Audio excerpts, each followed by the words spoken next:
வணக்க மக்களே, இணைந்திருக்கிறோம் மற்றும் ஒரு கேளாக்களிகள் நிகழ்ச்சியூடாக. கேளாக்களிகள் இது பேசப்படாத பார்க்கப்படாத பக்கங்களின் கதை. கேளாக்களிகள் நிகழ்ச்சியானது வாரந்தோறும் ஒரு விருந்தினரோடு நகர்ந்து செல்வது வழக்கம். அவர் மூலம் நல்ல பல விடயங்களையும் இந்த சமூகத்துக்கு கொடுத்துக் கொண்டிருக்கிறோம். அதே போல இன்றைய தினமும் எங்களோடு இணைந்திருக்கிறார் வடக்கு மாகாண சபையினுடைய முன்னாள் உறுப்பினர் சபா குகதாஸ் அவர்கள் தான். அவர்களை நிகழ்ச்சிக்கு வரவேற்றுக் கொள்கிறோம். வணக்கம். வணக்கம். அவரிடமிருந்து நல்ல பல கேள்விகள் மூலம் நல்ல பல விடயங்களை சமூகத்துக்கு கொடுப்பதற்காக சமூக பிரதிநிதிகளாக மூவர் இணைந்திருக்கிறார்கள். திரு நதீஷ், திரு அனுராஜ் மற்றும் செல்வன் அபிராம் ஆகியோர். அவர்களையும் நிகழ்ச்சிக்கு வரவேற்றுக் கொண்டு நாங்கள் இப்போது நிகழ்ச்சிக்குள்ளே செல்லலாம். நிகழ்ச்சியினுடைய ஆரம்பத்தில் உங்களை பற்றிய அறிமுகம் அல்லது நீங்கள் இந்த அரசியல் பயணத்திலே உங்களுடைய பாதை தொடர்பான விளக்கங்களோடு நாங்கள் நிகழ்ச்சி ஆரம்பிக்கலாம். என்னை பொறுத்தவரையில் நான் ஆரம்பத்தில் தமிழீழ விடுதலை போராட்டத்தோடு இணைஞ்சு பயணித்த ஒரு ஆள். 2009 ஆண்டு முள்ளிவாய்க்காலில் மே 17 மே 18 யுத்தம் மௌனிக்கப்பட்டதாக அறிவிக்கப்பட்டாலும் மே 17 மாலை 6 மணிக்கு நாங்கள் இராணுவத்திட்ட சரணடைகிற வரைக்கும் அந்த களத்தில் இருந்த நாங்கள். அதுக்கு பிறகு தடுப்பு முகாமிலிருந்து தடுப்புக்கு பிறகு வெளியில் 2013 ஆண்டு வடக்கு மாகாண சபை தேர்தலில் களமிறங்கிறதுக்கான வாய்ப்பு ஒன்று கிடைச்சது. அதன் மூலமாக எங்களுக்கு அந்த நேரத்தில் ஆரம்பத்தில் மாகாண சபைக்கு போகிறதுக்கான வாக்குகள் எண்ணிக்கை போதாமல் இருந்தாலும் இறுதி ஆண்டு பரப்பில் உள்ளுக்கு போகிறதுக்கான வாய்ப்புகள் கிடைச்சது. அதன் அடிப்படையில் நாங்கள் போய் முதலாவதாக என்னுடைய வேலையை நான் அந்த இறுதி போர்க்களத்தில் நடந்த போர்க்குற்றம், இனப்படுகொலை போன்ற அநியாயங்களுக்கான ஒரு வெளிப்படை சாட்சியமாகத்தான் அந்த நேரத்தில் அதை பதிவு செய்திருந்தேன். அந்த பதிவு அன்றைய காலகட்ட பிறப்பில் ஐக்கிய நாடுகள் மனித உரிமை பேரவையில் ஆணையாளராக இருந்த இளவரசர் அல் குஷைன் அவர்களுக்கு எங்களுடைய வடக்கு மாகாண சபையால் அனுப்பி வைக்கப்பட்டிருந்தது. அதன் பிற்பாடு எங்களால் இயலக்கூடிய வகையில் மக்களுக்கு அரசியல் ரீதியாகவும் சரி அல்லது சமூக ரீதியாகவும் சரி எவ்வளவு பணிகளை செய்ய முடியுமோ இயலுமானவரை செய்து கொண்டிருக்கிறோம். குறிப்பாக இந்த கொரோனா பெருந்தொற்று காலகட்ட பிறப்பிலையும் அதற்கு பின்னதான காலகட்ட பிறப்புகளையும் எங்களால் செய்யக்கூடிய உதவிகளை நாங்கள் செய்திருக்கிறோம். இப்பவும் ஒரு இனத்தினுடைய விடுதலை வென்றெடுக்கப்பட வேணும், அதற்காக நாங்கள் பெரும் தியாகத்தை செய்திருக்கிறோம். விலை மதிப்பிட முடியாத இழப்பை இழந்திருக்கிறோம். அதன் அடிப்படையில் எதிர்கால சந்ததி இந்த மண்ணில் உரிமையோடு வாழக்கூடிய வகையிலான ஒரு சூழலை உருவாக்க வேணுமென்றது நாங்கள் உயிரோடு இருக்கும் வரைக்கும் செய்ய வேணுமென்றதுதான் என்னுடைய நிலப்பாடு. நிச்சயமாக நீங்கள் கூறும்போது கூறினர்கள் ஒரு இனத்தினுடைய விடுதலை வென்றெடுக்கப்படும். இது நிச்சயமாக கேட்கப்பட வேண்டிய விடயம். ஏன்னா இன்றைக்கு எல்லாருமே இனத்தினுடைய விடுதலை என்று கதைத்துக் கொண்டிருக்காங்க. எந்த விடுதலையை நீங்கள் இன்றைக்கு முன்வைக்கிறீர்கள்? எந்த விடுதலை இனம் அடைய வேண்டும்? எங்களுடைய இனம் உள்நாட்டுக்குள், அதாவது ஆயுத போராட்ட காலத்தில் ஆயுத போராட்டத்தில் நாங்கள் கொடுத்த தியாகம் என்பது இந்த நாட்டில் இந்த மக்கள், எங்களுடைய மக்கள் மறக்கப்பட்ட உரிமைக்காக போராடுகிறார்கள் என்ற செய்தி உலகளாவிய ரீதியில் பதியப்பட்டிருக்கு. இன்றைக்கு உலகத்துக்கு தெரியும், ஈழத்தமிழினம் என்றது அதாவது உரிமை விடுதலைக்காக போராடிய இனம். அந்த போராட்டம் மௌனிக்கப்பட்டிருந்தாலும் தொடர்ந்தும் அந்த மக்கள் ஜனநாயக வழியில் தங்களுடைய குரலை கொடுத்து கொண்டு இருக்கினம் என்றதை உலகம் புரிஞ்சு கொண்டு இன்றைக்கு பல்வேறு விடயங்கள் உலகளாவிய ரீதியில் இன்றைக்கு உலகத்தில் முதன்மையான நாடுகள் என்று சொல்லப்படுகிற நாடுகள் எல்லாமே தமிழ் மக்களினுடைய விவகாரத்தில் மிக தெளிவாக இருக்கு. ஆனால் எங்களுடைய ஆயுத பலம் எப்படி ஒரு பிரம்மாண்டமான பலமாக இருந்து சிங்கள பேரினவாத அரசாங்கத்தாலேயும் உலக நாடுகளாலேயும் அது அடக்கப்பட்டதோ, அதற்கு பிற்பாடு அந்த ஜனநாயக அரசியல் என்பதை எங்களுடைய தமிழ் அரசியல் தலைமைகள் அதை சரியான முறையில் அந்த விடுதலை போராட்டம் கட்டி வளர்த்த அந்த மாபெரும் ஜனநாயக கட்டமைப்பை பேணி பாதுகாக்க தவறி இருக்கிறார்கள் என்ற விடயத்தை நான் இதில் குறிப்பிட்டுத்தான் ஆகப்படும். ஏனென்று சொன்னால் ஒரு விடுதலை போராட்ட தியாகத்தால தான் மாபெரும் ஜனநாயக கட்டமைப்பான தமிழ் தேசிய கூட்டமைப்பு உருவாக்கப்பட்டது. அந்த கூட்டமைப்பை அதற்கு பின்னால யுத்தம் மௌனிக்கப்பட்டதன் பின்னால மிக பிரதானமான தலைவர்கள் அதை சிதைவடைய செய்திருக்கிறார்கள். சிதைவடைய செய்ததன் விளைவுதான் இன்று இப்படியான கேள்விகள் எழுவதற்கு காரணமாக இருக்கு.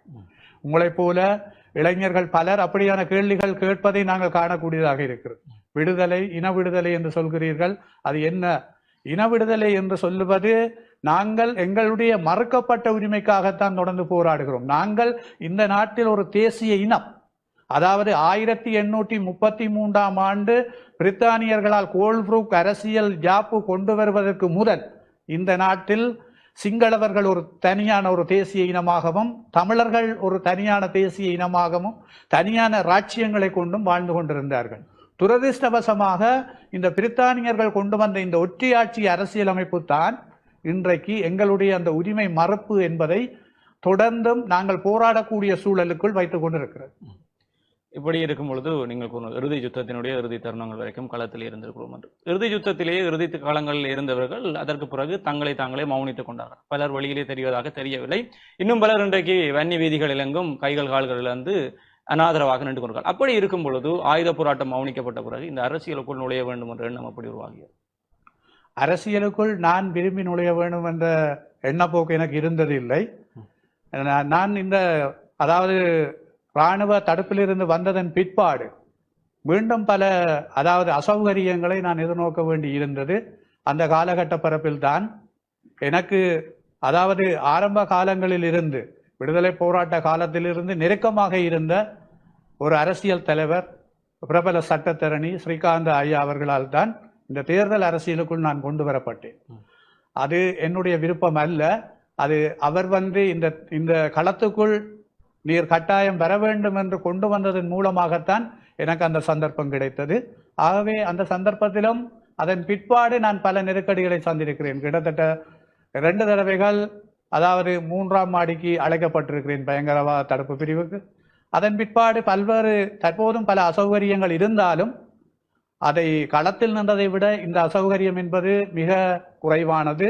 ஆகவே இந்த இடத்தில் நாங்கள் தொடர்ச்சியாக எல்லோரும் மக்களை ஒரு சிலர் வைத்து பிழைக்கிறார்கள் என்பதற்காக நாங்களும் அவ்வாறான நோக்கத்தில் நடந்து கொள்ளக்கூடாது.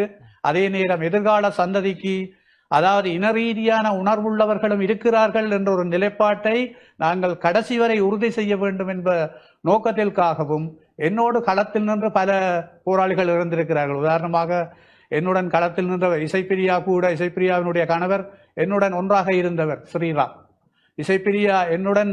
இசைப்பிரியாவினுடைய வீட்டில் எத்தனையோ நாட்கள் என்னால் சாப்பாடு வேண்டி சாப்பிடக்கூடிய சந்தர்ப்பங்கள் எல்லாம் கிடைத்தது. அப்படியாக பலர் இன்றைக்கு அண்மையில் இறந்த மாமனிதர் பண்டிதர் பரந்தாமன் ஐயாவினுடைய மகன் இளம்பருதி, அவர் ஒரு துடிப்பான போராளி, எங்களுடன் களத்தில் நின்றவர். இப்படியான பலர் இந்த மண்ணுக்காக தங்களை தியாகம் செய்திருக்கிறார்கள். அவர்களை நாங்கள் சிந்தித்து அவருடைய தியாகத்திற்காக, அவருடைய தியாகம் எதிர்கால சந்ததிக்கு வெளியில் தெரிய வேண்டும் என்பதற்காக கூட நாங்கள் இந்த களத்தை பயன்படுத்திக் கொள்ள வேண்டும். உங்களுடைய கடந்த காலம் அரசியலுக்கு முற்பட்டதாக ஒரு போராட்ட சூழ்நிலை இருந்திருக்கிறீர்கள். அதன் பிற்பாடு தேசிய ஜனநாயக போராட்ட அரசியலுக்குள் நீங்கள் வந்திருக்கிறீர்கள். இப்படியான சூழலில் என்னுடைய முதலாவது கேள்வி, சித்தார்த்தன் ஐயாவுக்கும் டக்ளஸ் தேவானந்தாவுக்கும் இடையிலான உங்கள் பார்வையில் வேறுபாடு என்ன? அதாவது என்னை பொறுத்தவரையில் கடந்த காலத்தில் அவர்களுடைய செயல்பாடுகள் தற்போதைய அவர்களுடைய நிலைப்பாட்டுக்கு எதிர்மாறானதாக இருந்தாலும் தற்போதைய சூழல், ஜனநாயக சூழல் என்பது வெறுமனே நாங்கள் எல்லோரையும் பிரித்து தனித்து முன்னுக்கு செல்வது என்பது, மக்களுடைய இலக்கை கொண்டு செல்வது என்பது சாத்தியங்கள் மிக குறைவு. ஏனென்று சொன்னால் எங்களுடைய இந்த களச்சூழல் என்பது தற்போது மாறியிருக்கிறது. உங்களுடைய கேள்வியின் ஆதங்கம் அதைவிட கூட என் மனதில் இருக்கிறது.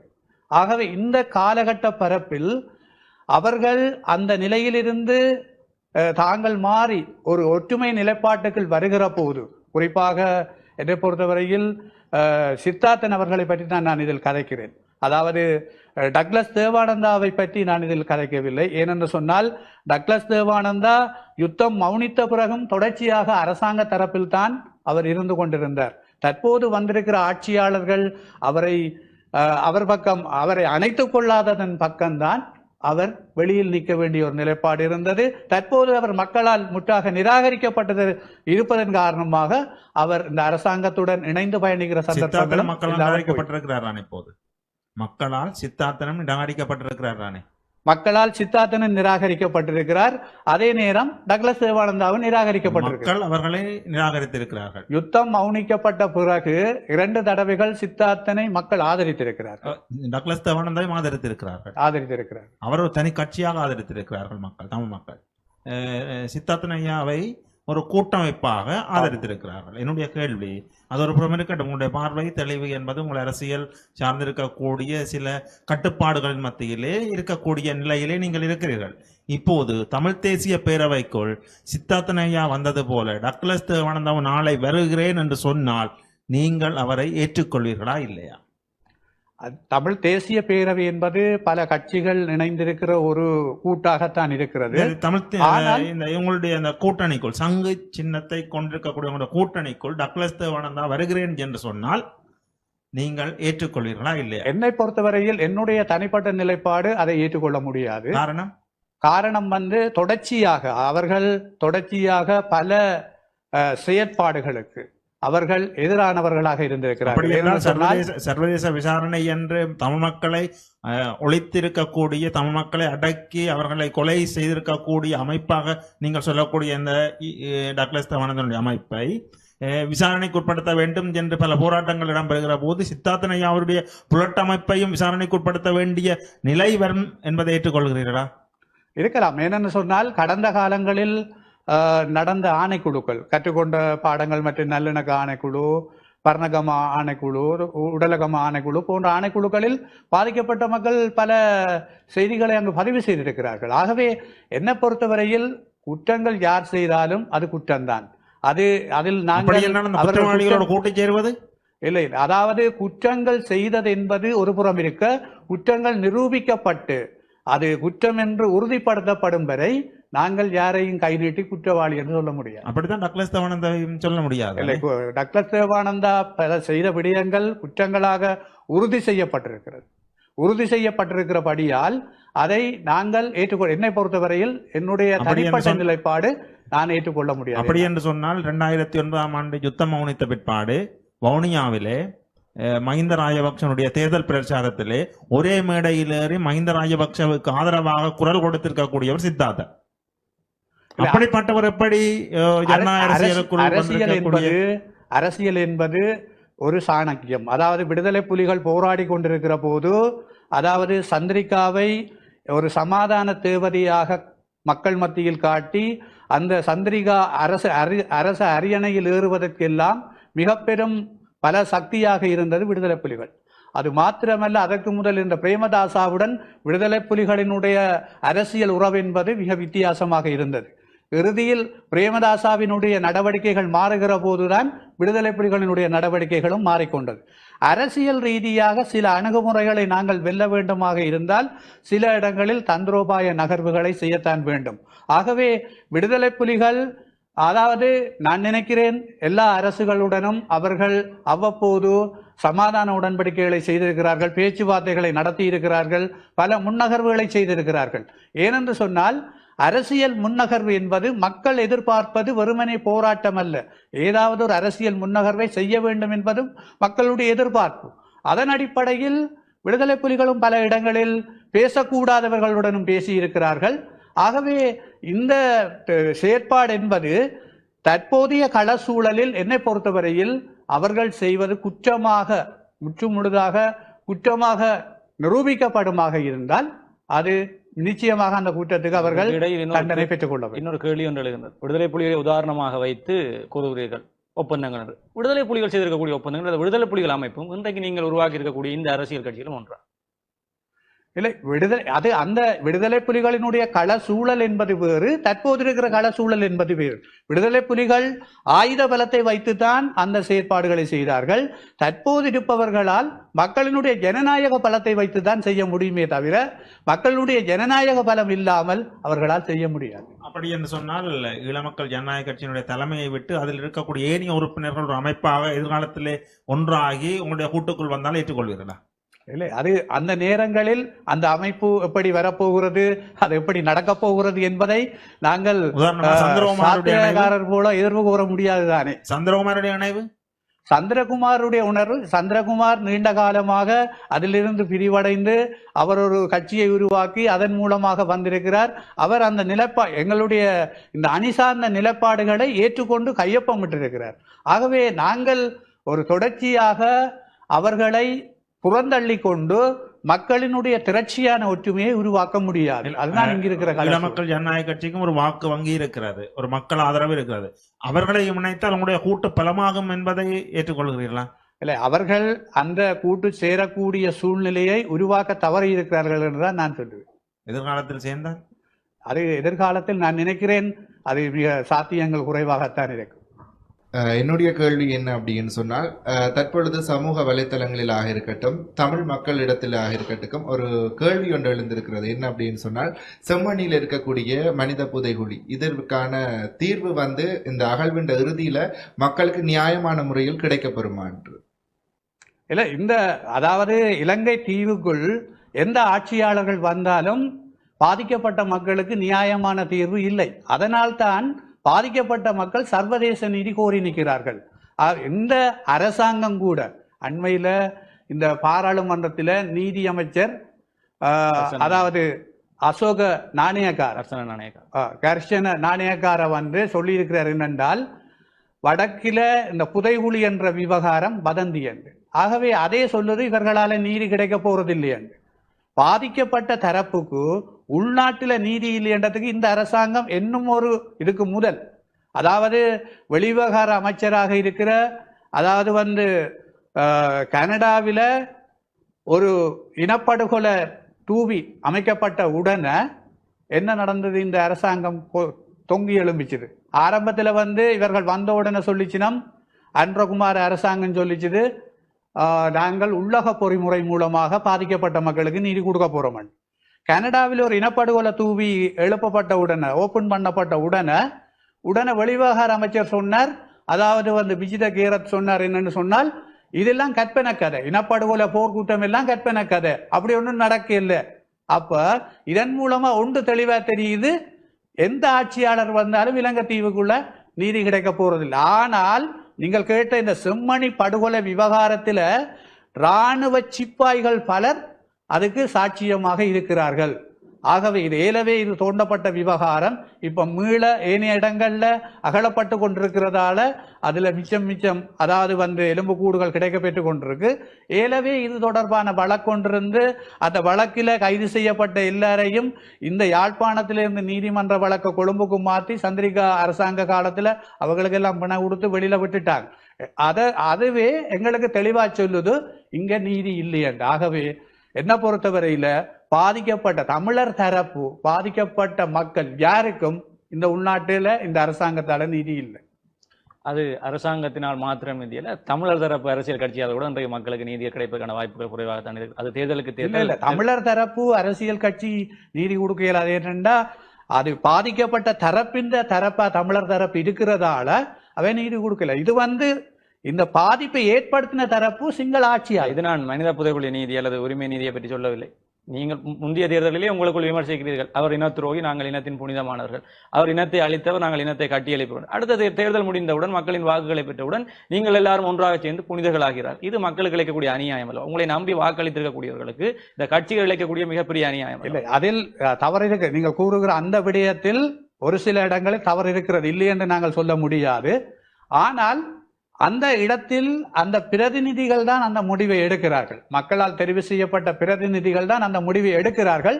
அந்த முடிவு என்னை பொறுத்தவரையில் நீங்கள் குறிப்பிட்டது போல தேர்தல் காலங்களில் சொல்லுகிற அந்த நிலைப்பாட்டில் உறுதியாக இருப்பதற்கு சில கட்சிகள் தவறுகின்றதன் காரணமாகத்தான் அந்த விமர்சனம் உருவாகி கொண்டிருக்கு. தமிழர் தாயகங்களில் எந்த ஆட்சி வந்தாலும் சிங்கள பௌத்தமயமாக்கல் நடைபெற்றுக் கொண்டுதான் வருகிறது. தையிட்டி தொடர்பாக, தையிட்டியில் பாதிக்கப்பட்ட மக்களுக்கு உங்களுடைய தீர்வு என்னவாக இருக்கும்? அந்த அத்துமுறை அமைக்கப்பட்ட விகாரையை ஆதரித்து மக்களுக்கு மாற்றீடாக புதிய காணி வழங்குதல், இல்லை அந்த விகாரையை அகற்றிவிட்டு அதே காணியை மீண்டும் மக்களுக்கு வழங்குதல், இது தொடர்பாக உங்களுடைய தீர்வு என்னவாக இருக்கும்? என்னை பொறுத்தவரையில் தையிட்டி விகாரை சட்டவிரோத விகாரை, அதில் எந்த மாற்று கருத்துக்கும் இடமில்லை. ஏனென்றால் அந்த காணிக்குரிய மக்கள் தொடர்ந்து போராடி கொண்டிருக்கிறார்கள். தங்களுடைய காணிக்குள் தான் அது கட்டப்பட்டிருக்கிறது என்று. ஆகவே பாதிக்கப்பட்ட மக்கள் என்ன கேட்கிறார்களோ அதன்படி அரசாங்கம் முடிவெடுக்க வேண்டும். அரசாங்கம் பாதிக்கப்பட்ட மக்களினுடைய முடிவை மீறி தான் செயற்பாடுகளை மேற்கொண்டு கொண்டிருக்கிறது. ஆகவே இது தையட்டி விகாரை என்பது சட்டவிரோத விகாரை என்பதற்கு மாற்று கருத்து இல்லை. முதலாவது. இரண்டாவது, பாதிக்கப்பட்ட மக்கள் என்ன கேட்கிறார்கள்? முதலாவது, அவருடைய கோரிக்கை சரியாக செவிமடுக்கப்பட வேண்டும். ஜனாதிபதி அவருடைய கோரிக்கைகளை இன்னும் சரியாக செவிமடுக்கவில்லை. அன்றகுமார திசாநாயக்கா அதாவது மக்கள் மத்தியில் பெரிய படம், சினிமா நடிகர்கள் மாதிரி படம் காட்டி கொண்டு திரிகிறார். சாதாரண ஒரு மனிதர் போல தன்னை நடித்துக் கொண்டிருக்கிறார். ஆனால் அவர் தீர்மானம் எடுப்பவராக தற்போது இல்லை. யார் தீர்மானம் எடுக்கிறார்கள் என்ற கேள்விதான் மக்கள் மத்தியில் தற்போது உருவாகி இருக்கிறது. ஆகவே தையட்டி விகாரியை பொறுத்தவரையில் பாதிக்கப்பட்ட மக்கள் என்ன கோரிக்கை வைத்திருக்கிறார்கள், அந்த கோரிக்கைக்கு ஜனாதிபதியினுடைய பதில் என்ன? ஜனாதிபதி அதற்கு விரைவாக பதில் அளிக்க வேண்டும். ஏனென்று சொன்னால் ஜனாதிபதியிடம்தான் அந்த பதிலை மக்கள் எதிர்பார்த்திருக்கிறார்கள். என்னை பொறுத்தவரையில் அவர்கள் கேட்கிறதன் அடிப்படையில் அரசாங்கம் முடிவுக்கு வர வேண்டும். அந்த முடிவு நான் நினைக்கிறேன் இந்த அரசாங்கத்திடம் கிடைப்பதற்கான சாத்தியங்கள் இல்லை. இந்த மீண்டும் அந்த மனித புதைகுழி விடயத்தில் வருகிறது. மனித புதைகுழியில் நீங்கள் சொன்னீர்கள் அரசியல் கட்சிகள் எல்லாம் மக்கள் பக்கம், பாதிக்கப்பட்டோர் பக்கம் ஒன்றாக இருக்க வேண்டும் என்று. ஆனால் அதற்கான வாய்ப்புகள் அல்லது இந்த அழிப்புகளுக்கு ஆதரவாக அல்லது இந்த மக்களுக்கு இருக்கக்கூடிய பிரச்சனைகளுக்கு ஆதரவாக நிற்கக்கூடிய வாய்ப்புகள் இருக்கிறார். ஏனென்றால் இந்த புதைகுழி விவகாரங்களுக்கு ஆதரவு அளித்தவர்கள், புதைகுழிகளை ஏற்படுத்தியவர்களோடு நீங்கள் இன்றைக்கு கூட்டு அமைத்திருக்கிறீர்கள். மண்டைதீவில் இருக்கக்கூடிய புதைகுழிக்கு மக்கள் நேரடியாக சாட்சியம் சொல்கிறார்கள், இவர்களெல்லாம் கொலைகள் செய்தார்கள். ஆனால் இன்றைக்கு இருக்கக்கூடிய அரசியல்வாதிகள் அத்தனை பேரும் ஒன்றாக நீங்கள் சேர்ந்திருக்கிறீர்கள். அப்ப உங்களுக்குள்ளேயே காட்டிக் கொடுக்க நீங்கள் தயாராக இருக்கிறீர்கள். அதை நான் சொல்கிறேன், இபிடிபியுடன் கூட்டமைத்தது தவறுன்னு நான் சொல்கிறேன். அது இபிடிபியுடன் தவறமைத்திருக்க கூடாது. அதுக்கு தான் நான் சொன்னேன், இபிடிபி செய்த செயற்பாடுகளுக்கான ஆதாரங்கள் வெளியில் இருக்கு. அப்படி என்று சொன்னால் மன்னாரிலே உங்களுடைய தலைவர் செல்வம் ஐயாவினுடைய ஒரு மன்னார் மாவட்டத்திலே ஒரு பிரதேச சபையிலே ஈழமக்கள் ஜனநாயக கட்சியினுடைய வேட்பாளர் ஆதரவு தெரிவித்திருக்கிறார் அவங்களுடைய ஆட்சிக்கு. அப்படி என்று சொன்னால் அதாவது இப்ப 2018 தானே 2018 ஆண்டு நடந்த உள்ளூராட்சி மன்ற தேர்தல் முடிவுகளின் பிறகு நான் நினைக்கிறேன் அந்த காலகட்ட பரப்பில் எல்லா கட்சிகளிலும் வந்த பிரதிநிதிகள் ஒன்றாக இணைந்துதான் ஆட்சி அமைத்திருந்தார்கள். பிரதிநிதிகள் இணைஞ்சாலும் கட்சிகள் இணைவு தானே, பிரதிநிதியாக கட்சி சார்ந்தவர்கள். நான் தெளிவாக சொல்ல வரேன். அந்த காலகட்ட பரப்பில் யூஎன்பி, எஸ்எல்ஏபி, அதே நேரம் இபிடிபி, அதை விட சுயேட்சைகள், இவர்கள் எல்லாருமாக சேர்ந்துதான் அந்த ஆட்சி அமைத்திருந்தார்கள். காரணம், இதில் மிக பிரதானமான பிரச்சனை இந்த தேர்தல் முறைமையில் உள்ள குறைபாடு. இங்கே இருக்கிற மிக முக்கியமான குறைபாடு அதுதான். இந்த குறைபாட்டை அடிப்படையாக கொண்டு பலமான சக்தியாக கூட்டமைப்பை வைத்திருந்திருக்க வேண்டும் இலங்கை தமிழரசு கட்சி. இலங்கை தமிழரசு கட்சி துரதிருஷ்டவசமாக கடந்த முறை தனித்து கேட்க வேண்டும் என்ற நிலைப்பாட்டிலிருந்து பிரிந்து சென்றதன் விளைவுதான் இம்முறை அவர்கள் போகக்கூடாத வீட்டுக்கு போகக்கூடிய நிலைமைக்கு தள்ளப்பட்டிருந்தார்கள். அதை புரிந்து கொள்ள வேண்டும். ஆகவே இலங்கை தமிழரசு கட்சி இந்த இடத்தில் தவறளித்திருக்கிறது. வெறுமனவே தமிழரசு கட்சியை மட்டும் குற்றம் சாட்டுவது உங்களுடைய கட்சிகளிலும் பிழை இருக்கிறது என்பதை இல்லை இல்லை இல்லை. அதாவது கூட்டமைப்பில் இருந்து ஏனைய கட்சிகளை புறந்தள்ளி தனித்து கேட்க வேண்டும் இந்த உள்ளூராட்சி மன்ற தேர்தலை என்ற முடிவுக்கு 2023 ஆண்டு வந்தது இலங்கை தமிழரசு கட்சி. அதன் காரணமாகத்தான் இந்த அளவு பின்னடைவுகளும் உருவாக வேண்டி வந்தது. ஆரம்பத்தில் ஒன்றாக இருந்து கேட்கிற போது யாழ் மாநகர சபையில் 21 ஆசனங்கள் கிடைத்தது. இன்றைக்கு தனித்து கேட்க வெளியிட்டதன் விளைவாக இலங்கை தமிழரசு கட்சி 13 ஆசனங்களைத்தான் பெறக்கூடியதாக இருந்தது. ஆகவே நான் இதை ஏன் சொல்ல வாரேன் என்றால், அவர்கள் விட்ட தவறின் காரணமாகத்தான் அவர்கள், அதாவது கடந்த காலத்துடன் ஒன்றாக இருந்தவர்களை புறந்தள்ளி கடந்த காலத்தில் எதிராக பார்த்தவர்களின் வீட்டுக்கு செல்ல வேண்டிய சூழ்நிலைக்கு தள்ளப்பட்டார். நீங்கள் சொல்லுவது போல கடந்த காலத்தில் மாநாடு சபையில் 21 ஆசனம் 21 ஆசனம் கூட்டமைப்பு கிடைத்ததாக சொல்லியிருக்கிறார். அதன் பிற்பாடு தனித்து கேட்டது, சுமந்திரன் சொல்வது போல தனித்து கேட்டதன் பிற்பாடு தமிழரசு கட்சிக்கு ஒரு குறிப்பிட்ட ஆசனம், டெலோவுக்கு ஒரு குறிப்பிட்ட ஆசனம், புலட்டுக்கு ஒரு குறிப்பிட்ட ஆசனம் வருகின்ற போது அவ்வளவற்றையும் கூட்டினால் 21 விட கூடவாக வருகிறது. அதாவது அது பிழை. என்னன்னு சொன்னால், இம்முறை கிடைத்தது தமிழரசு கட்சிக்கு 13, டெலோ புலட்டு கிடைச்சது 4, 17 ஆசனங்கள் குறைந்திருக்கிறது. 4 ஆசனங்கள் இல்லாமல் போயிருக்கிறது. ஆகவே இதை நாங்கள் ஏலவே சொன்னோம். இந்த கணக்கு பைத்தியக்காரனுக்கு சொல்ற கணக்கு. அதாவது மக்கள் மத்தியில ஒரு ஒற்றுமை நிலைப்பாட்டுக்கு வலுவாக ஆதரவு இருக்கு. அந்த நிலைப்பாட்டை நீங்கள் புறந்தள்ள கூடாது என்பதைத்தான் நாங்கள் வலுவாக வலியுறுத்தினோம். ஆனால் இன்றைக்கு 2 தலைவர்கள் அந்த நேரத்தில் ஒத்துழைத்தவர்கள் உயிருடன் இல்லை. சம்பந்தனும் மாவை சேனாதிராஜா ஐயாவும் இல்லை. அப்படி என்று சொன்னால் இப்போது தமிழரசு கட்சியை ஒருபுறம் ஒதுக்கி வைப்போம். இப்போது நீங்கள் கூட்டு சேர்ந்திருக்கக்கூடிய இந்த தமிழ் தேசிய பேரவையினுடைய ஒற்றுமை என்பது எவ்வளவு காலத்திற்கு நீடிக்கும்? ஏனென்று சொன்னால் கொள்கை அளவிலே நீங்கள் 13 ஆரம்ப புள்ளியாக ஏற்றுக்கொண்டிருக்கக்கூடிய ஒரு கட்சி. அவர்கள் தமிழ் தேசிய மக்கள் முன்னணி 13 எங்களுக்கு ஆரம்ப புள்ளியும் இல்லை, அது முடிவு புள்ளியும் இல்லை, அதை என்று சொல்லி அதை ஓரங்கட்டி வைத்திருக்கக்கூடிய கட்சி. இப்படி கொள்கையிலே ஒரு உடன்பாடு இல்லாமல் இருக்கக்கூடிய இந்த கட்சி கூட்டு என்பது வருகிற மாகாண சபை தேர்தல், அதற்கு பிற்பாடு வரக்கூடிய நாடாளுமன்ற தேர்தல், அதுக்கு பிற்பாடு வரக்கூடிய ஜனாதிபதி தேர்தல்களிலே முடிவுகள் என்பது கடந்த காலங்களோடு ஒப்பிடுகின்ற போது அவர்கள் எடுத்திருக்கக்கூடிய முடிவுகளும் நீங்கள் எடுத்திருக்கக்கூடிய முடிவுகளுக்கும் இடையிலான பல வேறுபாடு இருக்கிறது. எந்த விதத்திலும் அது ஒற்றுமைப்படுவதாக தெரியவில்லை. இப்படியான சூழலில் இந்த கூட்டு எவ்வளவு காலத்திற்கு தொடரும்? கூட்டு எவ்வளவு காலத்துக்கு தொடரும் தொடராது என்பது என்னுடைய தனிப்பட்ட உங்களுக்கு அதில் நம்பிக்கை இல்லை. இல்லை, அது கூட்டு தொடர்வது தொடராதது ஜனநாயக அரசியலுக்குள் இது வெறுமனே நாங்கள் அளந்து சொல்ல முடியாது இது எவ்வளவு காலம் தொடரும் எவ்வளவு காலம் தொடராது என்று. ஆனால் 13 ஆரம்ப புள்ளியா முடிவு புள்ளியா அது தொடமாட்டோம் என்றார்கள் எல்லாம் அது அந்த கருத்தை விடுங்க. என்னுடைய கருத்து 13ஆம் திருத்தம் என்பதை விட மாகாண சபை முறை என்பது கட்டாயம் இப்ப இருக்க வேண்டும். ஏனென்று சொன்னால் ஜனநாயக அரசியல்ல வடக்கு கிழக்கு தமிழர் பகுதிகளை தக்க வைக்கிறதுக்கு ஒரு அழகா இருக்கிறது அந்த மாகாண சபை தான். மாகாண சபையை நாங்கள் விட்டோம் என்று சொன்னால் சமஷ்டிக்கான அடிப்படையை நாங்கள் விட்டுட்டோம் என்றதான் அர்த்தம். சமஷ்டி என்றதே மாநிலங்களின் கூட்டிணைப்பு தான். ஆகவே மாகாண சபை கட்டாயம் எங்கள்கிட்ட இருக்கணும். அது பலமாய் இருந்தால்தான் நாங்கள் இருக்கிற இருப்பை தக்க வச்சுக் கொள்ளலாம். ஆகவே அதை நாங்கள் மேலதிகமாக கொண்டு போறதெல்லாம் எங்கட ஒற்றுமையும் எங்கட அரசியல் பலத்திலையும் தான் தங்கி இருக்க. அப்படி என்று சொன்னால் தமிழ் தேசிய பேரவை 13 ஏற்றுக்கொண்டிருக்கிறது.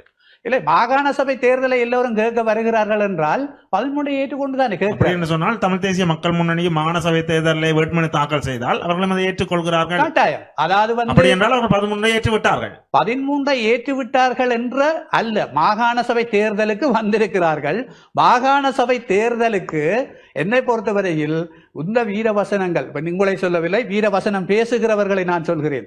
மாகாண சபையை தொடமாட்டோம், அது ஆரம்ப புள்ளியும் இல்லை, அது தும்புக்கட்டையால் கூட தொடமாட்டோம் என்று சொன்னாக்கள் எல்லாரும் மாகாண சபை தேர்தலில் இறங்க போயினோம். ஆனால் என்னால சொல்லக்கூடியது ஒன்று என்னென்றால் மாகாண சபை தேர்தலை நாங்கள் ஒற்றுமையாக பேஸ் பண்ணி தமிழர் தரப்பு தக்க வைக்க வேணும், தமிழ் தேசிய அரசியல் தரப்பு தக்க வைக்கணும். தக்க வைச்சால்தான் நாங்கள் சமஷ்டி என்ற எங்கட கோரிக்கையை வெல்றதுக்கு அந்த அடித்தளத்தை எங்கட கையில வச்சிருக்கிறோம்.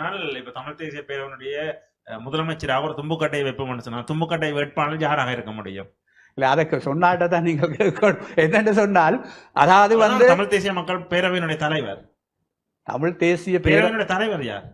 பேரவையினுடைய தலைவர் அது தொடர்பான நிர்வாகங்கள் இன்னும் பூர்த்தி செய்யப்படவில்லை என்று நான் நினைக்கிறேன். அதாவது தமிழ் தேசிய மக்கள் முன்னணியினுடைய தலைவர் தான் அதை சொல்லி இருக்கிறார். தமிழ் தேசிய மக்கள் முன்னணியினுடைய தலைவர் தான் சொல்லி இருக்கிறார். உண்மையிலே நாங்கள் சொல்லுகிற செயல்பாடு ஒவ்வொன்றுக்கும் மக்கள் எப்படி எதிர்வினை ஆற்றுவினம் என்றதை புரிஞ்சு கொள்வோம். நாங்கள் சும்மா ஊடகங்களையும் எங்களையும் திருப்திப்படுத்துறதுக்காக சொல்லக்கூடாது. என்ன பொறுத்தவரையில போரின் வலிகளை உணர்ந்ததன் காரணமாகத்தான் நான் சொல்றேன் என்னன்னு சொன்னால், இந்த மாகாண சபை கட்டமைப்பை நாங்க தக்க வச்சுக்கொள்ள இன்றைக்கு ஒற்றியாட்சி ஏற்றுக்கொள்ள மாட்டோம் என்று சொல்லித்தான் நாங்க என்ன செய்யறோம், ஒற்றியாட்சி இதுல சத்திய பிரமாணம் செய்து கொண்டு இருக்கிறோம். எல்லாத்திலையும் போய் ஒற்றியாட்சிக்கு சத்திய பிரமாணம் செய்து கொண்டு ஒற்றியாட்சி ஏற்றுக்கொள்ள மாட்டோம்னு சொல்றோம். எங்களை பொறுத்தவரையில எதிரி எங்களை பலவீனப்படுத்துகிற சந்தர்ப்பங்களை விடாம நாங்க தக்க வைக்க வேண்டும். ஆகவே மாகாண சபை போயிட்டேன்னு சொன்னால், ஆளுங்கட்சியோ அல்லது வேற தரப்பிட்ட போயிட்டேன்னு சொன்னால் நாங்க உரிமை வெற்றி கதைக்கவே முடியாது.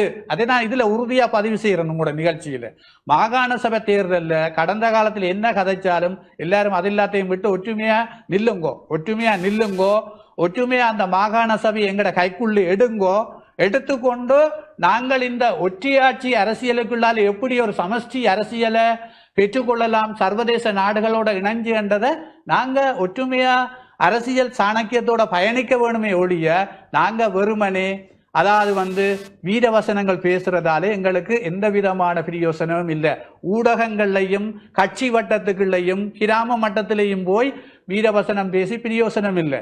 இதுல கட்டாயம் மாகாண சபை தேர்தலில் எல்லோரும் வர்ற மாகாண சபை தேர்தலில் ஒற்றுமையாக பங்களிக்க வேணும். மாகாண சபை தேர்தல் நடக்குமா நடக்காதான்றதுக்கு அப்பால நடக்கக்கூடிய வாய்ப்புகள் பெரும்பாலும் இருக்கு. நடந்தால் ஒற்றுமையாக நின்றால் எங்கட தமிழர் தாயகத்தின் அடிப்படை இருப்பை நாங்கள் ஓரளவு தக்க வச்சு கொள்ளலாம்.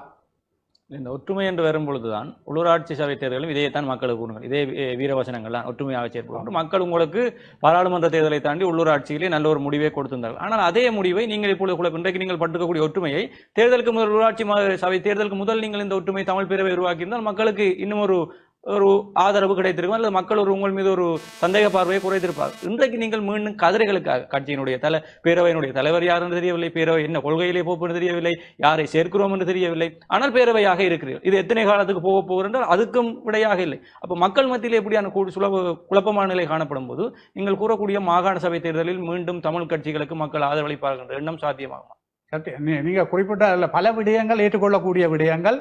என்ன பொறுத்தவரையில அதாவது தமிழ் தேசிய கட்சிகள்ல இருக்கிற தலைமைகள் பலர் அதாவது ஓய்வெடுக்க வேணும். ஓய்வெடுத்து அடுத்த கட்ட இளையோர்களுக்கு வழிவிட வேணும். இளையோர்களுக்கு வழிவிட்டு இளையோர்களினுடைய செயற்பாடுகளை முன்னெடுத்து செல்றதுக்கு அவர்கள் ஒரு ஆலோசகர்களாக இருக்கணும். ஏனென்று சொன்னால் நாங்கள் தொடர்ந்தும் அந்த கதிரைகளை பாரப்படுத்துபவர்களாக முதியவர்கள் இருக்கக்கூடாது. அப்படி இருந்து ஒரு சரியான கட்டமைப்புக்குள்ள கொண்டு போக இயலாது. இப்ப நீங்க குறிப்பிட்டது போல தேர்தலுக்கு வர்றதுக்கு முதல் அதாவது ஒரு வகையான கதையும் தேர்தல் முடிந்ததன் பிற்பாடு இன்னொரு வகையான கூட்டும் என்பது கூடுதலான மக்கள் அதாவது தேசியத்தை மிக விருப்பமாக நேசிக்கிற மக்கள் மிக மனச்சோர்வாக பார்க்கிற சந்தர்ப்பங்களை நாங்கள் காணக்கூடியதாக இருக்குதான், இல்லை என்று நாங்கள் சொல்ல முடியாது. ஆகவே இதற்குத்தான் நான் சொல்றேன், ஆகவே தமிழ் தலைமைகள் இதுல வயது போன தலைமைகள் இதுல இருந்து ஒதுங்கி அடுத்த கட்ட தாக்கலுக்கு வழிவிட வேணும். வழிவிட்டு ஒரு சரியான கட்டமைப்பை உருவாக்க வேணும். சரியான கட்டமைப்பு இதுதான் வழி என்றதை நாங்க உறுதிப்படுத்த வேணும். உறுதிப்படுத்தாமல் நாங்கள் பயணிக்க இயலாது. அந்த பயணத்தை சரியா அமைச்சு கொடுத்தது தமிழீழ விடுதலை புலிகள். அதை தக்க வச்சு கொள்ள இவர்களால முடியலை. அதை தக்க வச்சிருந்தால் இன்றைக்கு இந்த பிரச்சனை வந்திருக்காது. இன்றைக்கு நான் இதுல சொல்றேன், இன்றைக்கு தமிழ் தேசிய பேரவைக்குள்ள அழைச்ச தரப்பில மிக முக்கியமான தரப்பு பாராளுமன்ற உறுப்பினர் கஜேந்திரகுமார் பொன்னம்பலம் தரம். 2010 கஜேந்திரகுமார் பொன்னம்பலம் தமிழ் தேசிய கூட்டமைப்பை விட்டு வெளியேறாமல் தொடர்ந்து அதுல பயணிச்சிருப்பாரா இருந்திருந்தால் இன்றைக்கு கூட்டமைப்பா இருந்திருக்கும். கூட்டமைப்புக்குள்ள வரக்கூடாதவர்கள் வந்திருக்க மாட்டினம். ஒரு சரியான முறையில் அரசியலை கொண்டு போயிருக்கலாம். இந்த பின்னடைவு அத்தனைக்கும் அவர்கள் தான் காரணமா இருந்திருக்கணும். ஆகவே காலங்கடந்தாவது இப்போ ஒற்றுமை என்ற ஒரு நிலப்பாட்டுக்குள்ள வந்திருக்கணும். அதை சரியான முறையில கொண்டு செல்ல தவறினால் மக்கள் இதைவிட மோசமான பாதிப்பை சந்திப்பினம். ஆகவே எதிர்காலத்தில் நீங்கள் குறிப்பிட்டது போல ஒரு சரியான நிலப்பாடு உருவாக வேணும். அதுதான் என்னுடைய நிலைப்பாடு. தற்போது இருக்கக்கூடிய தமிழ் அரசியல்வாதிகள் தங்களினுடைய சுயநல அரசியல்வாதத்திற்காக முன்னாள் போராளிகளை பயன்படுத்துகிறார்கள் என்ற ஒரு விடயம் மக்கள் மத்தியில் ஒரு பொதுவான ஒரு கருத்தாக இருக்குது. இந்த கருத்துக்கு உங்களுடைய பதில் என்னவாக இருக்கும்? என்னை பொறுத்தவரையில் முன்னாள் போராளிகள் தங்களுடைய விருப்பத்தின் பேரில் தான் தமிழ் தேசிய அரசியலுக்குள் குறிக்கப்பட்டோர் இணைந்து பயணிக்கிறார்கள். ஆகவே அவர்களை தமிழ் தேசிய அரசியல் தலைவர்கள் சுயநலத்துக்காக பயன்படுத்துகிறார்கள் என்பதை என்னால் ஏற்றுக்கொள்ள முடியாது. ஏனென்றால் அவர்களும் ஓரளவுக்கு சிந்திக்கக்கூடியவர்கள் தானே. ஆகவே சிந்திக்கக்கூடியவர்கள் அவர்களுடைய சொல்லுக்கு முழுமையாக அடிபட்டு செல்கிறார்களா என்றால் அது என்னால் ஏற்றுக்கொள்ளக்கூடிய விவகாரம் இல்லை. அந்த விடயம் சில வேளைகளில் அரசியல் ரீதியாக ஒவ்வொரு முடிவுகள் எடுக்கிற போது பெரும்பான்மை கட்சிகள் முடிவை எடுக்கிற போது அந்த தரப்பு இணைந்திருக்கிற தரப்பும் இணைந்து செல்லக்கூடிய ஒரு நிலைப்பாடு தான் அங்கே இருக்கும். ஆகவே அது ஒரு பிழையான விடயமாக பார்க்கக்கூடியதாக இருக்காது. இறுதி வரை நீங்கள் ஆயுத போராட்டத்தில் இருந்த ஒரு நபர், அந்த சமயம் உங்களது கொள்கைகள் தனி நாடு கோரிக்கை இருந்தது. தற்சமயம் நீங்கள் தமிழ் கட்சிகள் அனைத்தும் ஒன்று சேர்ந்து சமஷ்டியை முன்வைப்போம். அப்போ தமிழர்கள தேவைகள் விருப்பங்கள் மாறுபட்டு விட்டதா? இல்லை, ஆரம்பத்தில் சமஷ்டி என்கிறது தான் தமிழ் மக்களுடைய கோரிக்கையாக இருந்தது. ஜனநாயக வழி ரீதியாக, குறிப்பாக இந்த ஆயுத போராட்டங்கள் ஆரம்பிக்க முதல் 1949ஆம் ஆண்டிலிருந்து 76ஆம் ஆண்டு வரையும் சமஷ்டி அடிப்படையிலான ஒரு அரசியல் தீர்வை எடுக்க வேண்டும் என்பதுதான் மிதவாத கட்சிகள், ஜனநாயக கட்சிகள், தமிழ் தேசிய கட்சிகளுடைய நிலைப்பாடாக இருந்தது. அதனை கூட அவர்கள் தரவில்லை என்ற நோக்கத்தில்தான், என்ற எண்ணத்தில்தான் இந்த ஆயுத போராட்டம் ஆரம்பிக்கப்பட்டது. விரும்பியோ விரும்பாமலோ ஆயுத போராட்டம் மிக பரிணாமம் அடைந்து ஒரு தனிநாட்டு நிழல் அரசாங்கம் எங்களுடைய கையில் இருந்தது. ஆனால் அந்த நிழல் அரசாங்கத்தை திட்டமிட்டு சர்வதேசமும் சேர்ந்துதான், சர்வதேச நாடுகளும் சேர்ந்துதான் இலங்கை அரசாங்கத்தோட சேர்ந்து அதை முள்ளிவாய்க்கால் வரை கொண்டு வந்து மௌனிக்க வைத்தார்கள். துரதிர்ஷ்டவசமாக நாங்கள் மீளவும் பழைய நிலைமைக்கு செல்ல வேண்டிய நிலப்பாடுதான் உருவாகி இருக்கிறது. இது நாங்கள் விரும்பியோ விரும்பாமலோ அந்த நிலப்பாட்டுக்கு சென்றுதான் ஆகுவோம். இல்லையென்றா நாங்கள் எல்லாத்தையும் இழந்தவர்களாகத்தான் போக வேண்டும். அதுதான் ஏற்பட்டதை ஒழிய, இது கால சூழ்நிலைக்கு ஏற்பத்தான் இந்த மாற்றம் நடந்திருக்கிறதை ஒழிய நாங்கள் விரும்பி ஏற்றுக்கொண்டதில்லை. நிச்சயமாக. இன்னொரு விடயம், இந்த இறுதி யுத்தத்தில் தமிழீழ வைப்பகத்தில் வைக்கப்பட்டிருக்கக்கூடிய இந்த நகைகள் தொடர்பான விடயம், நீங்களும் பல இடங்களில் அது தொடர்பாக பேசுகிறீர்கள். அந்த நகைகளுக்கு என்ன நடந்தது அல்ல என்ன நடக்க போகிறது? அவர்கள் அறிவித்திருக்கிறார்கள் அந்த பத்திரங்கள், சீட்டுகள், அடவு பிடித்ததற்கான பத்திரங்கள் இருந்தால் கொண்டு வருமாறு. அந்த பத்திரங்களையும் கொண்டு வந்து அவங்களுடைய கட்சி அலுவலகத்தில் கிளிநொச்சி மாவட்டத்தில் சமர்ப்பிக்க சொல்லி தான் நேற்றைய தினம். அப்ப இது ஒரு அரசாங்கத்தினால் மக்களுக்காக முன்னெடுக்கக்கூடிய நடவடிக்கை இல்ல கட்சி வளர்ப்புக்கான நடவடிக்கை? இது ஒரு நாடகம். அதாவது என்னை பொறுத்தவரையில் அதில் எவ்வளவு மக்களினுடையது இருக்கிறது என்று கூட இன்னும் சரியாக அரசாங்கத்தால் ஒரு வெளிப்பாடு இல்லை. எத்தனை மக்களினுடைய அடைவு நகைகள் எண்ணிக்கைகள் தங்கள் வசம் இருக்கிறது, அது என்னென்ன வகையில இருக்கிறது என்ற ஒரு நிலப்பாடு, ஒரு குறிக்கப்பட்ட ஒரு பொதியை மட்டும் காட்டி இருக்கிறார்களே ஒழிய அதில் அந்த உண்மையிலே அந்த பேக்குக்குள்ளேயே அந்த மக்களினுடைய வடை வைத்தவருடைய பெயர்கள் விவரங்கள் எல்லாம் இருக்கும். அந்த பெயர் விவரத்தை வெளியிடாமல் கூட இத்தனை பேருடைய விவரங்கள் இங்கு இருக்கிறது என்று கூட அரசாங்கம் வெளியிடவில்லை. ஆகவே இது ஒரு நாடகம். அதாவது நாங்கள் மக்களினுடைய ஒன்றையும் அபகரிக்கவில்லை, கடந்த கால அரசாங்கங்கள் அபகரித்ததை கூட நாங்கள் எடுத்து கொடுக்கிறோம் என்கிற ஒரு நாடகம். இதைவிட இன்னும் ஒரு மோசமான செயல் கடந்த ராஜபக்ச அரசாங்கத்தால் அங்கு நடந்தது. அது நான் சொல்லவில்லை, அவருடன் இருந்த சரத் பொன்சேகா உள்ளிட்ட பலர் சொல்லி இருக்கிறார்கள். ஜப்பானுக்கு 6 தொன் தங்கம் விற்கப்பட்டதாக. அதுவும் அந்த வன்னி மக்களினுடைய தங்கம்தான். இன்றைக்கு அந்த தங்கத்தை இங்கு கொண்டு வந்தாலே யுத்தத்தால் பாதிக்கப்பட்ட மக்களினுடைய மறுவாழ்வு, எல்லா வசதிகளையும் ஏற்படுத்தக்கூடிய ஒரு வாய்ப்பு இருக்கும். ஆகவே நான் நினைக்கல அந்த செயற்பாடுகளுக்கான தீர்வுகள் நியாயங்கள் கிடைக்கும் என்று சொல்லி. இது ஒரு அரசியல் நாடகமாகத்தான், நீங்கள் குறிப்பிட்டது போல கட்சி அலுவலகங்களுக்குள்ள பதிவு செய்யறதுன்றது இது ஒரு அரசியல் செயற்பாடாகத்தான் நாங்கள் பார்க்க முடியும். இவை உண்மையே இது ஒரு சரியான முறையில கையாள வேணும் என்று சொன்னால் அதற்குரிய திணைக்களங்கள் இருக்கிறது, அரசு திணைக்களங்கள் அதற்குரிய வகையில இருக்கு. அந்தந்த இடங்கள்ல ஒன்றில் காவல்துறையில போய் பதிவு செய்து கொள்ளலாம், அல்லது நீதித்துறை சார்ந்த இடங்கள்ல போய் அதை பதிவு செய்து கொள்ளலாம். அப்படியான ஒரு நிலைப்பாடுகளை அவர்கள் ஏற்படுத்தி இருந்தால் இது உண்மையிலே அந்த மக்களுக்கு கிடைக்கும் என்ற ஒரு நம்பிக்கையை ஓரளவுக்கு ஏற்படுத்தும். இதில் பல சந்தேகங்கள் இருக்கத்தான் செய்கிறது. கடந்த வடமாகாண சபையினுடைய தமிழ் தேசிய கூட்டமைப்பின் ஆட்சி காலத்தில் நீங்களும் ஒரு ஆட்சி கால உறுப்பினராக இருந்திருக்கிறீர்கள். அந்த வகையில் கடந்த கால மாகாண சபையில் இருந்த போது உங்களுடைய அனுபவம் எப்படி இருந்தது? மக்களுக்கு சேவையாற்றக்கூடிய பூரணமான சுதந்திரம் அங்கு இருந்திருக்கிறதா என்பதும், குறிப்பாக முதலமைச்சரோடு நேரடியாக அவர் மூலமாக திட்டங்கள் ஏதாவது எடுத்து மக்களுக்கு கொடுத்திருக்கிறார் என்பதும், எதிர்காலத்தில் முன்னாள் முதலமைச்சர் மீண்டும் முதலமைச்சராக போட்டியிட்டால் அவருக்கான ஆதரவு இருக்குமா என்பதையும் தெளிவுபடுத்துங்கள். என்னை பொறுத்தவரையில் முதலாவது வடக்கு மாகாண சபை மக்கள் ஆரம்பத்தில் எதிர்பார்த்தது போல வினைத்திறனாக செயற்படவில்லை என்பதை அது எல்லோருக்கும் தெரிந்த ஒரு விடயம். அதில் பல குறைபாடுகள் இருந்திருக்கிறது. ஆனால் அது முடிந்து போன காரியமாகவே போயிட்டு எதிர்வரும் எதிர் மாகாண சபை தேர்தல் ஒன்று வருமாக இருந்தால் என்னை பொறுத்தவரையில் முதலமைச்சர் வேட்பாளர் என்றது இந்த ஓய்வு பெற்ற ஆக்களை கொண்டு வந்து நிறுத்துறது எல்லாத்தையும் எல்லாரும் நிப்பாட்டவும்.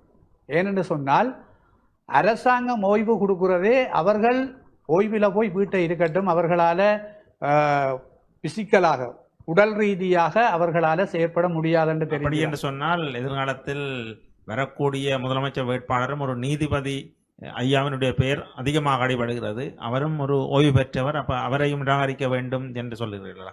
இல்லை, அது ஓய்வு பெற்றவர் யாரா இருந்தாலும் பெறக்கூடாதுன்னு தான் நான் சொல்றேன். என்னென்னு சொன்னா இது ஆக்களை வச்சு அலங்கரிச்சு பார்க்கிற கதிரை இல்லை.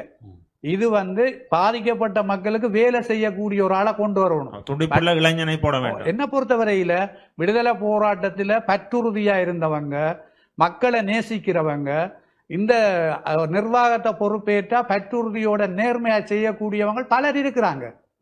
தமிழ் மக்கள் மத்தியில் இந்த வடக்கில பலர் இருக்கணும். அவர்களை இனங்கண்டு கொண்டு வரணுமே ஒழிய இந்த ஓய்வு பெற்ற ஆக்களை கொண்டு வந்து இருத்தி அவர்கள் இயலாமையின் காரணமாக தொலைபேசி தொடர்பாடலும் இருக்காது. அவர்கள் ஒரு நிகழ்வுகளுக்கு போய் பொன்னாட போக்குறதும், எழுதி வாசிக்கிறதும், அல்லது வாசிச்சுட்டு போறதும், அடுத்த நாள் பேப்பர்ல தன்னுடைய படம் வந்திருக்காண்டு பார்க்கறது, இதுக்கு முதலமைச்சர் தேவையில்லை.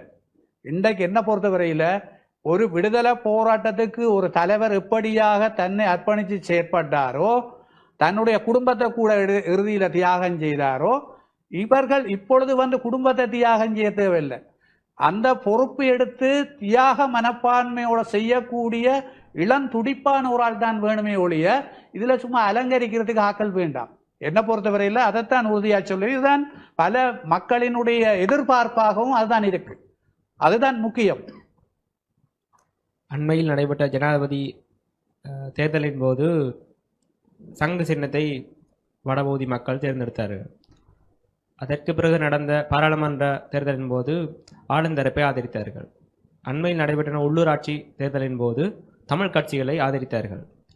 இவ்வாறு மக்கள் மாறி மாறி வாக்களித்து கொண்டு செல்கிறார்கள். மக்கள் குழம்பி உள்ளார்களா, தெளிவாக உள்ளார்களா? உங்களின் பார்வையில், அரசியல்வாதி என்ற உங்களின் பார்வையில் மக்கள் இவ்வாறு தென்படுகிறார்கள்? அழகவே, என்னுடைய பார்வையில் தமிழ் தேசிய கட்சிகள் ஒரு சரியான நிலைப்பாட்டில் ஒற்றுமையாக நின்று மக்களினுடைய மன எண்ணத்தை புரிஞ்சு கொண்டு செயற்படும் வரை மக்களுக்கு இப்படியான ஒரு குழப்பம் உருவாகத்தான் செய்யும். ஏனென்று சொன்னா, நீங்க சொன்னது போல, அதாவது ஜனாதிபதி தேர்தலில் ஒரு உறுதியான நிலைப்பாட்டில் இருந்த மக்கள் பின்னர் குழம்பியதற்கான காரணம், அதாவது இவர்களுடைய போக்குகள் சரியாக இல்லாததன் காரணமாகவும், பாராளுமன்றத்துக்கு தெரிவு செய்யப்பட்ட தமிழ் பாராளுமன்ற உறுப்பினர்களின் செயற்பாடுகள் தமிழ் மக்கள் எதிர்பார்த்தது போல் இல்லாமல் போனதுன்னு தான் மிக முக்கியமான காரணம். ஆகவே அந்த அதிர்வு தான் என்பிபிக்கு வாக்களிக்க போனதுக்கான காரணம். அதற்கு பிறகு என்பிபி ஆட்சிக்கு வந்ததன் பிற்பாடு நடந்து கொண்ட விதமும் அவர்கள் முன்னகர்த்தின செயல்பாடுகளும் மக்களை அதிர்ச்சி கொள்ள வச்சிட்டு, என்னன்னு சொன்னால், எங்களை பயன்படுத்தி எங்கட இருப்பையும் தேசியத்தையும் இல்லாமல் செய்ய போறாங்க என்ற ஒரு நிலப்பாடு வந்தவுடனே மக்கள் தேசிய கட்சி ஒன்றுக்கு, தமிழ் தேசிய கட்சி ஒன்றுக்கு வாக்களிக்கணும் என்ற வகையில உறுதியா அவர்கள் வாக்களிச்சிருக்கணும். இத அந்த பெரும்பான்மை வாக்கு பெற்ற கட்சி சிந்திக்க தவறி இருக்கு. எதிர்காலத்தில் அதற்கான விளைவை மக்களால் அவர்கள் சந்திக்க வேண்டி வரும். அவ்வாறு சந்திக்க தவறுவதற்கு முன்பாக அவர்கள் ஒரு சரியான நிலப்பாட்டுக்கு வர தவறினால் மக்கள் அரசியல் அனாதைகளாக்கப்படுற ஒரு அபாயம்தான் ஏற்படும். அவை மக்கள் மிக தெளிவாக இருக்கணும். என்ன பொறுத்தவரையில் மக்கள் பற்றுறுதியோட தேசிய உணர்வோடு இருக்கணும். அரசியல் கட்சிகளும் அரசியல் தலைமைகளினுடைய தடம்புரல்வுகள் தான் மக்கள் குழப்பமடைவதற்கு காரணமாக இருக்கு. எதிர்காலத்தில் அப்படி நடக்கக்கூடாது. நீங்கள் கேட்ட விடயத்தில் மக்கள் தெளிவாக இருக்கணும் என்றது வாக்களிப்பின் மூலமாகவே உறுதி செய்யப்பட்டது. நிச்சயமாக அப்படி இருக்கும் பொழுது ஒரு முன்னாள் போராளியாக அல்லது மாகாண சபையினுடைய முன்னாள் உறுப்பினராக இருக்கக்கூடிய நீங்கள் எப்படியும் புலம்பெயர் தேசத்து தமிழர்களோடு எப்படியாவது ஒரு தொடர்பிலே இருப்பீர்கள். அப்படி இருக்கும் பொழுதும் இன்றைக்கு புலம்பெயர் தேசத்து தமிழர்கள் ஆட்டக்கூடிய சில செயல்கள் எங்களுக்கு முகம் சுளிக்க வைக்கின்றன. குறிப்பாக எங்களுடைய அரசியலில் தங்களுடைய பங்கும் இருக்க வேண்டும் என்று அவர்கள் நினைத்துக் கொள்வார்கள். அதை தாண்டி இன்றைக்கு எதிர்க்கட்சி உறுப்பினர்கள் அரசாங்கம் மீது வைக்கக்கூடிய குற்றமும் புலம்பெயர் தேசத்து தமிழர்களை தங்கள் பக்கம் இணைத்து மீண்டும் புலியுருவாக்கமோ அல்லது அதுக்கான ஆதரவுகளுக்காகத்தான் அரசாங்கம் பயணித்துக் கொண்டிருக்கிறது. இப்படியான குழப்பமான சூழ்நிலை இருக்கும் போது புலம்பெயர் தமிழர்கள் என்ன மனோநிலையில் இன்றைக்கு இருக்கிறார்கள்?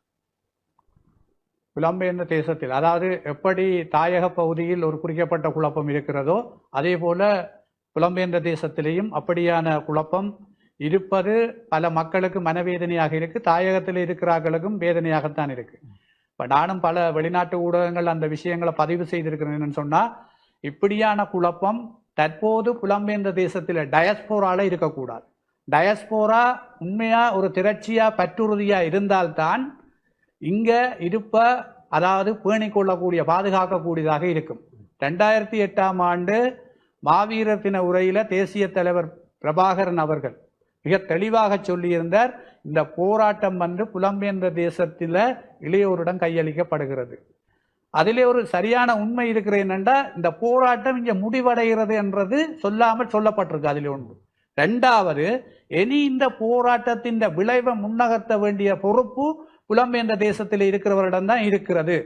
அவர்களை பிரித்தாளுற அந்த சதிக்குள்ள அவர்கள் அந்த தரப்பு போகிற போது அது எங்களுக்கு தான் பாதிப்பை உண்டு பண்ணும். அவர்கள் போகக்கூடாது. என்னை பொறுத்தவரையில் புலம்பெயர்ந்த தேசத்தில் இருக்கிற நாடுகளில் இருக்கிற மக்களும் அமைப்புகளும் திரட்சியாக இருக்கிற போது கடந்த யுத்தகால அதாவது பேரப்பலத்தை விட இன்னும் பேரப்பலத்தை உருவாக்கலாம். இன்றைக்கு கனடாவில் எங்களுக்கு இனப்படுகொலை என்ற விவகாரத்தில் கனேடிய தேசம் எங்களுக்கு பல அர்ப்பணிப்பான செயற்பாடுகளை செய்யுது. அது அரசாங்கத்துக்கு பெரிய திரட்டொண்ட உருவாக்கி இருக்கு. அரசாங்கம் சொல்ல முடியாமல் மெல்ல முடியாமல் பல வேதனைகளுக்கு உட்பட்டு கொண்டிருக்கு. ஏனென்னு சொன்னா, ஒரு பெரிய வல்லரசு நாடு, ஒரு பெரிய பணபலத்தோடு இருக்கிற நாடு, அந்த நாடு தங்களுக்கு எதிராக இந்த மக்களுக்கு இழைக்கப்பட்ட அநீதிக்கு எதிராக இனப்படுகொலை என்ற சொல்ல பயன்படுத்தக்கூடாது என்பதுதான் இலங்கை அரசாங்கத்தின் நிலப்பாடு. அது பயன்படுத்தினால் அவர்களுக்கு எதிரான தண்டனை என்றே அறிவிச்சு கொண்டிருக்கிறாங்க. அப்படி இருக்கிற போது ஒரு வெளிப்படையான ஒரு இனப்படுகொலை தூவி அமைக்கப்படுவதை அவர்களால் ஏற்றுக்கொள்ளலார். இப்படி பிரித்தானியா, அமெரிக்கா, ஜெர்மன், பிரான்ஸ் இந்த நாடுகளில் அப்படி ஒரு திட்டங்கள் உருவாக்கப்பட்டு விரிவாக்கப்படுமா இருந்தால் இலங்கை அரசாங்கத்துக்கு பாரிய நெருக்கடி வரும் என்று சொன்னால் ஏதோ ஒரு முடிவுக்கு அவை வர வேண்டும். ஒரு பொறுப்பு கூறலுக்கோ அல்லது இனப்பிரச்சனைக்கான ஒரு தீர்வு வழிமுறைக்கோ அவர்கள் வந்துதான் ஆக வேணும். நீங்க கேட்ட அருமையான கேள்வி. புலம்பெயர்ந்த தேசத்தில் இருக்கிற ஆக்களின் ஒரு சிலருடைய பலவீனமும் அந்த பிரித்தாளுகிற சக்திகளினுடைய வலைக்குள்ள வீழ்றதும் அது இனத்துக்கான பலவீனமாகத்தான் அமையும். அதே போல ஐநாவினுடைய 59வது கூட்டத்தொடர் செப்டம்பர் மாதம் நடக்கிறது. அதற்கான ஆரம்பகட்ட நடவடிக்கையாகத்தான் இந்த வேர்ல்ட் அண்ட் டார்க் ஆணையாளர் இலங்கை கூடிய விஜயமாக கூட இருக்கு. அப்படி இருக்கும்பொழுது இன்றைக்கு சர்வதேச நாடுகள் பலவற்றில் ஈழத்தமிழருக்கான ஆதரவு அந்நாட்டு அரசாங்களால் உருவாக்கப்படுகிறது. குறிப்பாக கனடாவாக இருக்கட்டும், பிரித்தானியாவாக இருக்கட்டும், அல்லது அந்த சட்டமன்றங்கள் இருக்கக்கூடிய எங்களுடைய புலம்பெயர் உறுப்பினர்களாக கூட இருக்கட்டும். அப்படி இருக்கும்பொழுது இன்றைக்கு நடக்கப்போக இருக்கிற இந்த மனித உரிமைகள் ஆணைக்குழுவினுடைய இந்த தொடர் மாநாட்டிலே இலங்கைக்கு எதிரான பிரேரணைகள் நிறைவேற்றப்படுவதற்கான வாய்ப்பு, அல்லது உலக நாடுகளுடைய இந்த யுத்தங்களை வைத்து பார்க்கும்பொழுது இலங்கைக்கு எதிரான அல்லது ஈழத்தமிழர்களுக்கு ஆதரவான வாய்ப்புகள் எதுவும் இருக்கிறதா? அதாவது நீங்க குறிப்பிட்டது போல மனித உரிமை பேரவையில இப்போ அண்மை காலங்கள்ல ஒரு 10 ஆண்டுகளாக தொடர்ச்சியாக இலங்கைக்கு எதிராகத்தான் தீர்மானங்கள் எடுக்கப்பட்டு கொண்டிருக்கு. ஆனால் எங்கட பாதிக்கப்பட்ட மக்களின் நிலப்பாடு, இந்த தீர்மானம் இங்க இருக்கக்கூடாது. இந்த தீர்மானம் ஒரு சர்வதேச நீதிமன்றம், குற்றவியல் நீதிமன்றத்துக்கோ அல்லது அடுத்த கட்டம் ஒரு நீதிமன்ற ஆய்வுக்கு, அதாவது நீதி பொறிமுறைக்கு, விசாரணை பொறிமுறைக்குள்ள இதை கொண்டு போக வேணும் என்றதான். அப்படி கொண்டு போனால்தான் பாதிக்கப்பட்ட மக்களுக்கு நீதி கிடைக்கும். மனித உரிமை பேரவையால ஒரு தீர்மானத்தை இறுக்கமா எடுக்க முடியுமே ஒழிய அவர்களா அடுத்த கட்டம் கொண்டு போக இயலாது. ஆகவே இந்த அரசாங்கத்தை பொறுப்பு கூற வைக்கணுமெண்டா, இந்த நடந்த சம்பவங்கள் மீள் நிகழாமல் இருக்கணும் என்றால், அதற்கான ஒரு பரிகார நீதி கிடைக்கணும் என்றால், நாங்க இந்த தீர்மானத்தை மனித உரிமை பேரவை அடுத்த கட்டத்துக்கு நகர்த்த சொல்லி நாங்கள் அழுத்தங்களை கொடுக்கணும். அது நான் நினைக்கிறேன் இப்போ ஒரு 7 ஆண்டுகளாக அந்த தொடர் அழுத்தங்கள் இருந்து கொண்டுதான் இருக்கு. ஒரு சர்வதேச குற்றவியல் நீதிமன்றம் ICCக்கு பாரப்படுத்துங்கோ அல்லது சர்வதேச விசாரணை பொறிமுறைக்கு கொண்டு போங்கன்ற தீர்மானம் உள்நாட்டில் மட்டுமல்ல வெளிநாடுகளில் இருக்கிற அமைப்புகளும் கொடுத்து கொண்டிருக்கு. இதன் தொடர்ச்சியை தான் நாங்கள் எதிர்பார்க்கிறோம். இந்த மனித உரிமை பேரவையில அடுத்த தீர்மானம் இது ஒரு குற்றவியல் நீதிமன்றத்துக்கோ அல்லது ஒரு சர்வதேச விசாரணை பொறிமுறைகளோ கொண்டு போகணும். அந்த எதிர்பார்ப்புக்கு தான் கூடுதலாக பாதிக்கப்பட்ட தரப்பும் எல்லாரும் வேலை செய்ய வேணும், இன்னும் இறுக்கமாக வேலை செய்யும். நிச்சயமாக நாங்களும் நிகழ்ச்சியினுடைய நிறைவு பகுதிக்கு வந்திருக்கிறோம். இறுதியாக ஒரே ஒரு கேள்வி. ஒருவேளை மாகாண சபை தேர்தல் நடந்து எங்களுடைய தமிழ் தரப்புகளுடன் மாகாண சபை சென்றால், அவர்கள் ஆட்சி அதிகாரத்துக்கு வந்தால் புதிதாக வரக்கூடிய மாகாண சபை எப்படி இயங்க வேண்டும் என்று எதிர்பார்க்கிறீர்கள்? அதாவது நான் ஏலவே சொன்னது போல முதலமைச்சு வேட்பாளர் என்றது நான் ஏலவே குறிப்பிட்டேன். அதாவது ஓய்வு பெற்றவர்கள் இதில் இருக்கக்கூடாது. ஓய்வு பெற்றவர்கள் இருந்தால் அதில் பாரிய பின்னடைவுகள் உருவாகும். ஏனென்றால் ஒரு அரசாங்கத்தின் திணைக்களத்துக்குள் அரசாங்கத்தினுடைய அலுவலகத்துக்கு கீழ் வேலை செய்து ஓய்வு பெறுகிற ஒருவர் அரசாங்கத்தினுடைய நிகழ்ச்சி நிரலுக்கு பழக்கப்பட்டவராகத்தான் இருப்பார். அவர் சுயாதீனமாக ஒரு முடிவெடுக்க முடியாது. அவரால் அந்த திறன் அவர்களிடம் இருக்காது. ஒரு விடுதலை போராட்டத்திலோ அல்லது சுயாதீனமாக இன உணர்வு ரீதியாக போராட்டத்திலேயோ ஒரு சமூக செயற்பாட்டிலேயோ வளர்ந்த ஒருவரால் தான் அரசாங்கத்தை கை நீட்டியோ அரசாங்கத்தின் தீர்மானத்தை வெளியில தூக்கி வச்சுட்டு வேலை செய்யக்கூடிய ஆளுமையோ இருக்கும். ஆகவே அப்படியான ஒருவர் தான். மற்றது கதறியை அலங்கரிக்கிறதுக்கு ஆள் வேண்டாம், வேலை செய்யறதுக்கு வேணும். ஏனென்றால் நாங்க பாதிக்கப்பட்டுட்டோம். பாதிக்கப்பட்ட இனத்தை மீள கட்டி எழுப்ப வேணும் என்றால் அப்படியான ஒரு தலைமைத்துவம் இருக்கணும். அப்படியான ஒரு செயற்பாட்டில் மாகாண சபை இயங்க வேணும் என்றதுதான் என்னுடைய நிலைப்பாடு. நிச்சயமாக நாங்களும் நிகழ்ச்சியின் நிறைவு பகுதிக்கு வந்துவிட்டோம். இணைந்திருந்தோம் நேர்களே. கலாகலிகள் நிகழ்ச்சியோடாக இன்றைய தினமும் எங்களோடு இணைந்து தன்னுடைய அரசியல் பயணம் தொடர்பாக அல்லது இன்றைய சூழலிலே ஈழத்திலே நடைபெறக்கூடிய அரசியல் சூழ்நிலைகள் தொடர்பாக நல்ல பல விடயங்களை எங்களோடு பகிர்ந்து கொண்டிருக்கக்கூடிய முன்னாள் வடக்கு மாகாண சபை உறுப்பினர் சபா குகதாஸ் அவர்களுக்கு எங்களுடைய குடும்பம் சார்பாக மனமார்ந்த நன்றிகளை தெரிவித்துக் கொள்கிறோம். நன்றி. அதே போல நல்ல பல கேள்விகள் மூலம் அவரிடமிருந்து நல்ல பல விடயங்களை சமூகத்துக்கு வெளிக்கொணர காரணமாக இருக்கக்கூடிய சமூக பிரதிநிதிகள் மூவருக்கும் நாங்களும் நன்றிகளை கூறிக்கொண்டு நாங்களும் உங்களிடமிருந்து விடைபெற்று செல்ல போகிறோம். மற்றும் ஒரு கலாகலிகள் நிகழ்ச்சியில் உங்களை சந்திக்கும் வரை உங்களிடமிருந்து விடைபெற்று செல்கிறோம். நன்றி.